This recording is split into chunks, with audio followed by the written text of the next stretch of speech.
Tetangga kita hari ini adalah seorang stand up komedian asal Lampung. Ini dia Hifzy Koir.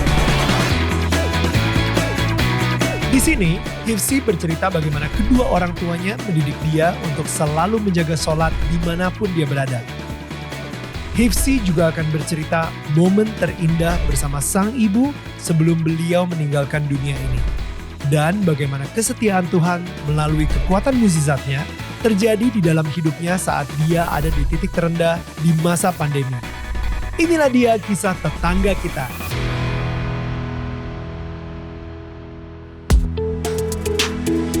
Hai, ini gua Daniel, tetangga kamu. Di sini gua akan ngobrol dengan tetangga gua tentang perjalanan hidup mereka dari kacamata spiritual di saat mereka mengalami situasi tidak pasti dan kekhawatiran sampai bisa kembali bangkit menjadi orang yang lebih kuat dari sebelumnya. It's gonna be very exclusive and inspiring. Hai semua tetangga yang gue sayangin dan gue cintain. Welcome kembali lagi di Daniel, tetangga kamu. Dan mungkin kalian udah terbiasa ya denger gue jualan baju. Ngkongkok banget pokoknya. Yang pastinya kita udah punya Daniel, tetangga kamu official merchandise. Dan kalian bisa langsung cek official shop kita di Tokopedia. Langsung aja search DMN official merch atau cek QR code yang ada di sini dan ini akan membawa kalian langsung ke toko kita di Tokped. Tapi yang pastinya kalian juga kalau misalnya pengen support kita dengan cara membeli merchandise atau bisa juga dengan super thanks. Ya, gue masih gak biasa ya ngomongin super thanks.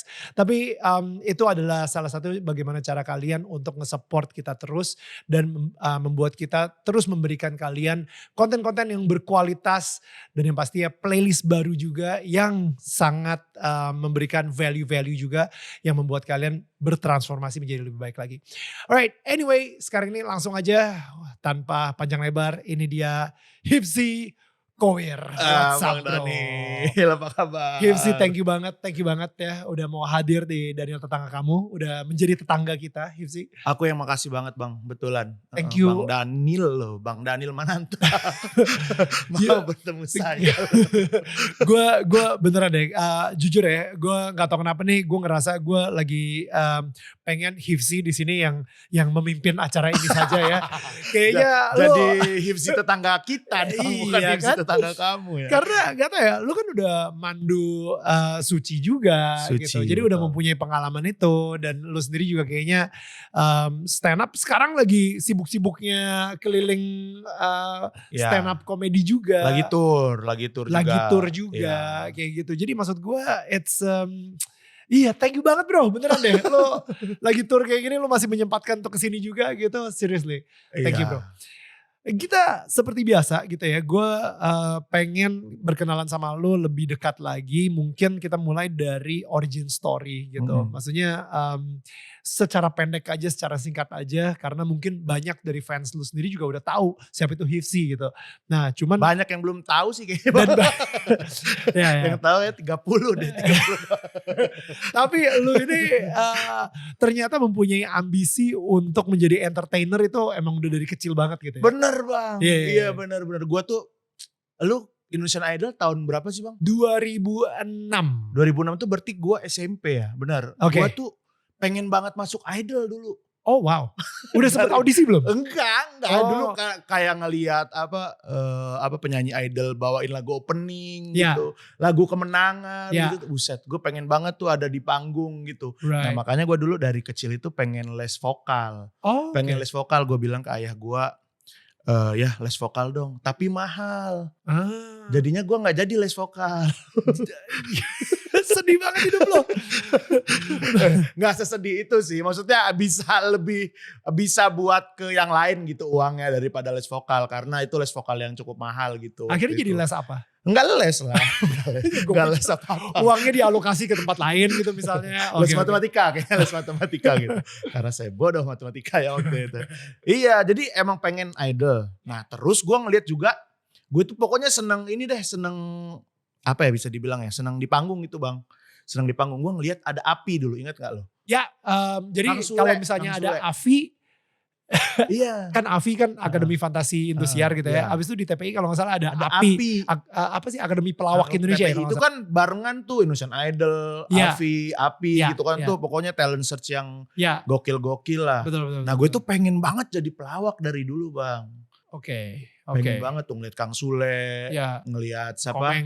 Komeng, Ya. Bajai dulu.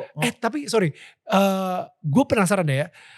Apa sih bedanya stand up comedian sama pelawak? Kalau stand up comedy itu, ini gue juga nggak tahu ya, maksudnya garis perbedaannya itu kayak apa tuh gue nggak begitu paham banget. Tapi yang membedakan banget kalau di stand up comedy itu adalah kita nyampein keresahan kita. Mungkin pelawak-pelawak juga beberapa banyak gitu yang nyampein keresahan sosial atau politik gitu. Cuman yang membedakan adalah ya kita sendiri. Poin yang paling besarnya adalah menyampaikan keresahannya. Kalau pelawak kan kadang-kadang ya udah ada yang mohon maaf ya dalam kata kutip ya try to be funny-nya gitu, slapstick gitu yang kadang-kadang ya udah nggak ada yang poin yang keresahannya itu. Tapi kalau kita tuh poin terbesarnya adalah yaitu nyampein keresahannya sih kalau di stand up itu. Walaupun kadang-kadang kalau misalnya pelawak sendiri mungkin punya bilangnya skits gitu atau sketsa gitu yang mungkin menyampaikan keresahan tapi harus di-actingin. Betul. Tapi kalau misalnya stand up comedy kayaknya lu sendirian aja di atas panggung menyampaikan keresahan dengan cara entertaining gitu ya. Oke. Jadi lu sendiri pernah nyobain jadi pelawak? Kalau sekarang ya udah sering di acara-acara TV juga beberapa kali gue udah sering diundang sama BTS sama apalah Lapor Pa gitu-gitu jadi bintang tamu. Kalau dulu itu gue waktu zaman yang API itu karena gue mikirnya dulu kan ada Indonesian Idol Junior. Terus ada AFI, ada AFI Junior. Terus ada API, gue pikir bakalan ada API Junior Bang karena gue masih SMP. Betul. Dan ternyata sampai sekarang tidak ada. Sampai sekarang gak ada. Jadi gue udah bikin grup lawak sama teman-teman gue. Grup karena pengen habis itu ayolah kita bikin lah, kita latihan-latihan lah gitu. Udah latihan-latihan gitu. Latihannya nyobain pola-pola yang di TV doang. Pola-pola misalnya si Baja itu yang ngomong 3 kali ya kan. Si Baja yang ngomong 3 kali. Si Baja yang ngomong 3 kali. Itu tuh pokoknya gitulah. Sorry Bang ya. Gak apa-apa. Itu ya bercanda pelawak seperti itu ternyata. Oke. Iya gitu. Jadi nyobain pola-pola itu sama teman-teman gitu gua kumpulin gitu. Ya udah gitu doang. Nggak nyampe mana-mana. Tapi sempat manggung juga? Tidak. Di Lampung kan? Manggungnya di kelas. Jadi kalau di sekolah gue itu ada kayak jam ekstra buat pelajaran gitu kan. Nah guru-gurunya itu lebih membebaskan sih. Kadang kita cuma main games doang. Gitu. Dan kalau main games itu selalu ada hukuman. Nah kalau yang dihukum itu harus maju ke depan panggung. Ke depan kelas, bukan depan panggung. Ke depan kelas dan terserah dia mau ngelakuin apa aja. Mau nyanyi, mau apalah, mau ngelawak. Nah gue sama teman-teman gue itu selalu sengaja salahin gitu ya kalau main games ya udah gue. Ini hukuman macam apa itu? Ini hukuman yang enak banget buat para orang yang suka tampil gitu ya. Jadi gue sama teman-teman udah kita salahin habis itu ya udah itu disuruh Bu kita ngelawak aja Bu. Tapi gue siapin dulu di belakang gitu materi. Ceritanya apa gitu. Kira-kira ya udah habis itu ngelawak. Oke. By the way sorry. Tadi kan lu bilang kayak bokap lu itu nggak pengen ngasih lu les vokal tapi jadi les matematika gitu. Emang bokap kerja apa ya? Kalau ayah kerjanya di Depak. Depak dipecat itu. Di Depak ya. Sorry Bang. Sorry ya canda-candaan tipis lah ya. Gitu ya. Ada di Departemen Agama. Oh jadi Depak gitu. Kalau sekarang tuh Kementerian Agama kan. Kementerian Agama tuh ya kan di tiap daerah tuh ada. Nah ya gue tuh di kabupaten namanya di Lampung tuh Liwan namanya. Nah ya gue tuh kerja di sana gitu. Bokap kerja. Iya. Dan kalau nyokap? Kalau ibu itu guru PPKN. Oke. Jadi sebenarnya lumayan. By the way PPKN tuh sampai sekarang masih ada gak ya? PPKN sekarang kayaknya udah berubah. Di zaman gua aja udah kewarganegaraan sih namanya. Gak tahu sekarang apa namanya ya? Gak tahu. Di zaman gua soalnya PMP. Oh buset tua banget. Walaupun sekarang mukanya tuan gua sih. Kalau secara wajah ya. Jadi nyokap guru PPKN. Bokap Departemen Agama. Ya, itu kayaknya hidup lu kayak kalau misalnya ke dunia entertainment tuh kayaknya dunia yang tidak bermoral dan tidak ada agama-agamanya gitu kan. Apalagi ke entertainment, ke jadi pelawak atau stand up comedian gitu. Lo gimana sampai akhirnya diizinkan sama bokap nyokap? Tapi kan kalau diizinkan, ayah ibuku tuh orangnya sangat terbuka sekali sih. Walaupun mereka pengennya aku jadi PNS sebenarnya. Cuman nggak melarang sama sekali. Waktu aku nyobain stand up tuh ya udah, emang pas kuliah nyari kegiatan nggak apa-apa banget gitu.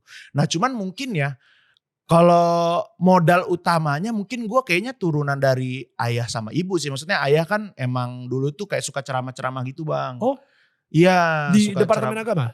Iya, karena mungkin di departemen agama. Maksudnya ayah juga dari dulu sekolahnya sekolah Islam. Terus juga dia jadi dosen. Pernah sempat jadi dosen juga di kayak Universitas Islam, YIN gitu. Terus sekarang ini jadi semacam ustadz gitu dong ya? Iya ustadz, cuman bukan ustadz yang gimana ya, pokoknya ceramah guru di masjid, lah, ya pas taraweh. Kalau taraweh tuh kadang-kadang ayah tuh selalu ada jadwal 5 kali lah dalam sebulan gitu. Kalau sholat Jumat kan selalu ganti-ganti tuh. Nah ayah tuh kayak beberapa minggu sekali ceramah gitu. Sama ya sekitaran situlah. Gitu. Lu sendiri mendapatkan value dari ayah tuh, mungkin pertanyaan gini kali ya. Jadi sekarang ketika lu masuk ke dunia entertainment, apa value atau nilai yang diberikan oleh ayah lu sehingga lu sendiri bisa bertahan dengan prinsip yang kuat di dunia entertainment yang gelap ini? Sebenarnya sempat dulu tergoda juga sih. Kita semua juga ya. Jujur aja. Iya jujur aja. Tidak suci lurus itu jalannya ya. Tapi maksud gua tuh, ini separah-parahnya gue lah, maksudnya separah-parahnya gue ngapain gitu. Gue tuh gak pernah lupa sholat bang. Alhamdulillahnya gitu. Karena tuh basic yang diajarin sama orang tua gue gitu. Sholat gitu. Dan kalau gak tahu ya, kalau misalnya yang lain kayak ngaji gitu, gue gak begitu rutin lah. Nah tapi kalau sholat itu wajib banget sih sama orang tua gue. Dimarahin kalau gue gak sholat. Nah itu kayaknya yang mungkin ya itu ya, karena basic gue ya, karena orang tua juga emang ya lumayan religius gitu, ayah ibu gitu. Terus juga gue dulu sekolahnya itu di sekolah swasta Islam gitu bang. Gue dari TK sampai SMA itu sekolahnya di itu namanya Al-Kausar tuh di Bandar Lampung. Nah itu juga yang benar-benar kayak banyaklah kegiatan-kegiatannya yang memang religius gitu, kayak tiap minggu itu ada sholat duha bareng. Terus kayak tiap Ramadan itu ada pesantren kilat gitu-gitu. Jadi ya mungkin itu ya kayaknya basic yang membuat gue sejauh apapun gue melangkah tapi balik lagi gitu. Ini gue boleh ceritain gak sih? Kalau misalnya tiba-tiba lu nyesel bisa diedit. Ini separah-parahnya gue ya Allah astagfirullah. Jadi gue pernah ke satu tempat maksiat. Satu tempat maksiat. Terus gue nanya musola bang. Di tempat maksiat tersebut. Tempat maksiat tersebut gitu. Karena lu gue harus sholat. Iya. Mau ngapain pun gue harus sholat. Mau jawabannya apa? Ada gak? Nggak ada. Akhirnya gue jamak. Astagfirullah. That's amazing. Harus sholat gue, pokoknya kayak ada sesuatu yang hilang itu bang kalau nggak sholat bang. Iya. Udah bukan, maksudnya kalau kayak sholat yang begitu khusyuk banget itu mungkin dalam setahun bisa dihitung berapa kali lah. Cuman tuh kayak akhirnya jadi kebiasaan gitu bang. Kebiasaan kalau hitung gue nggak lakuin jadinya ada yang hilang gitu. Benar-benar nggak tenang gue. Dari apa ya, dari kewajiban jadi sebuah kebiasaan sampai sekarang ini jadi kebutuhan. Iya benar, ya kebiasaan ya jadinya kan karena kebiasaan ya kadang-kadang kok mikirnya kok gue sholat tapi gue masih kayak gini ya, jadinya kayak ya bener lagi gitu ya. Kacau lagi bener lagi gitu. Ya. Soalnya di dunia stand up ini kan lumayan stressful. banyak, kalau misalnya gue lihat dokumentari para stand up komedian di luar negeri itu benar-benar mereka sebenarnya orang-orang yang lumayan tertekan ya.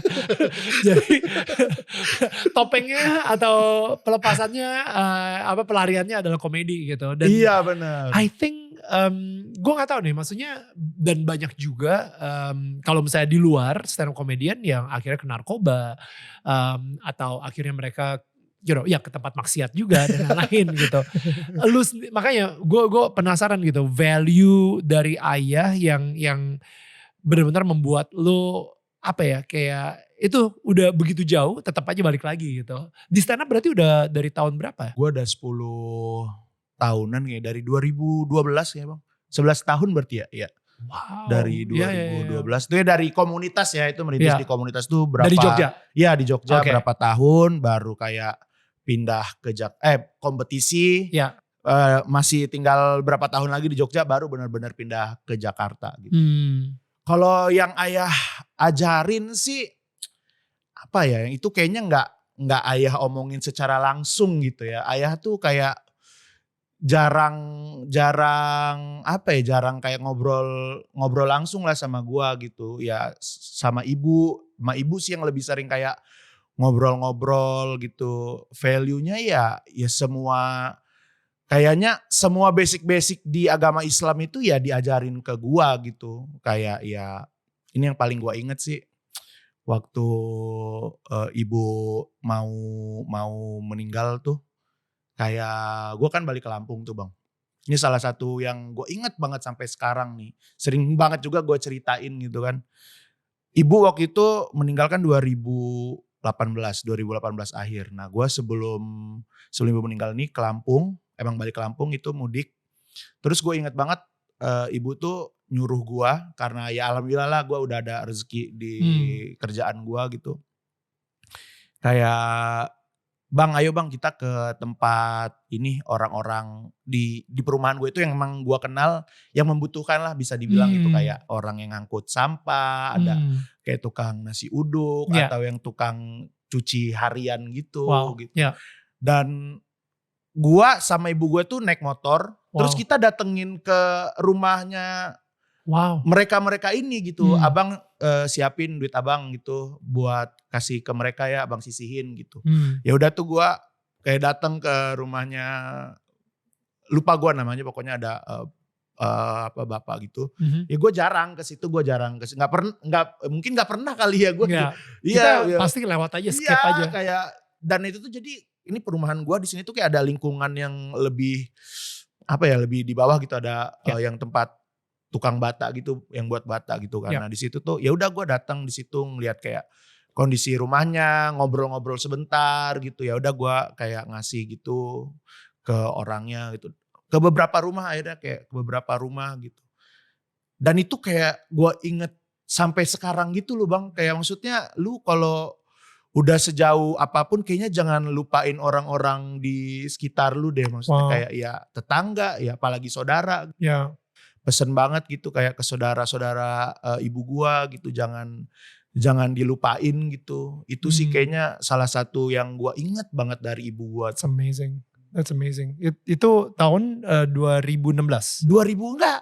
Pokoknya di tahun ibu gua meninggal itu. Oh my goodness. Itu kayak wah gila banget sih, itu kayak pesan yang sangat dalam banget sih buat gua sih. Karena ya biasanya ya gua Bang tuh sedekah gitu, infak gitu doang. Cuman ya gue gak disuruh buat keliling ke hampir kayak 5 rumahan gitu. Gue dateng ngobrol gitu, apa kabar, wah gitu-gitu. Ya. Gila, itu benar-benar kayak iya sih, seumur hidup sih. Lu gak akan bisa ngelupain itu. Momennya juga sama pesan dan value yang ada di dalam situ juga gitu. That's amazing. Gue jadi malam-malam tuh kayak jam 2-an apa kalau gak salah. Gue ditelepon sama ayah gitu. Nangis-nangis gitu, Bang ibu udah gak ada. Gila banget sih itu malam itu Bang. Kayak hancur gitu. Nangis. Itu ngeliat kayak ibu udah terbujur kaku gitu. Kayak gue gak bisa ketemu orang ini lagi nih gitu.